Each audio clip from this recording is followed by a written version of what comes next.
Top quality और consistent performance के लिए सिर्फ सिल्वर पंप नाम याद रखना। कोऑर्डिनेटर अक्षय चोपड़ा, क्या ये जो अटैक है इसका कुछ एनालिसिस आप कर पा रहे हैं? कई बार ऐसा भी होता है कि नेगोशिएशन होने से पहले हम ज्यादा से ज्यादा बढ़त हासिल करना चाहते हैं, ज्यादा से ज्यादा दुश्मन को डैमेज करना चाहते हैं। क्या उस कंडीशन में भी अटैक देख सकते हैं हम?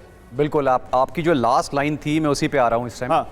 जो सारी वॉर की अगर हम सिनेरियो देखें वो एक्चुअली में चेंज हुआ है। जो ऑपरेशन स्पाइडर वेब था, जब नेगोशिएशन चल रही थी, सीजफायर के करीब थे, और सडनली जब यूक्रेन ने इनके बॉम्बर्स पे अटैक करा, ऑलमोस्ट 10% फ्लीट खत्म कर दी, $7 बिलियन का लॉस हुआ है इंक्लूडिंग फाइटर बॉम्बर्स। उसके बाद से रशिया की पूरी टैक्टिक्स चेंज हुई हैं, उस वॉर सिनेरियो चेंज हुआ। और अगर पिछले 2 या 3 दिन की बात करें तो रशिया की तरफ से एक जबरदस्त अटैक हम देख रहे हैं, और ये एक बहुत स्पेसिफिक रीजन से है कि वो कीव पे अटैक कर रहा है। देखिए, सबसे पहले तो इस समय रशिया का जो एम लग रहा है वो है इनके एयर डिफेंसेस को एग्जॉस्ट करना।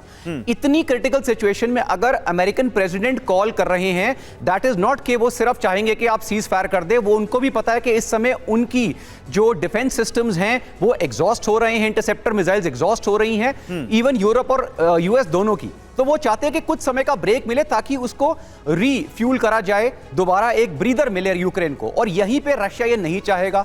अगर इस समय कीव को देखिए, आप पूरी तरह से कभी भी कब्जा नहीं सकते हैं क्योंकि ऑन ग्राउंड हमारे ट्रूप्स वहां पे नहीं है और पॉसिबल भी नहीं है। लेकिन अगर हम कीव के ऊपर इस तरह से दबाव बना के रखेंगे, अगले 2 से 3 हफ्तों में इनके पास जो एयर डिफेंस सिस्टम्स हैं वो एग्जॉस्ट हो जाएंगे, और उस समय जब सीज फायर होगा तो वो रशिया अपने टर्म्स पर करेगा। जितने भी एरियाज इस समय रशिया के अंडर हैं वो सारे डायरेक्ट कंट्रोल में आएंगे।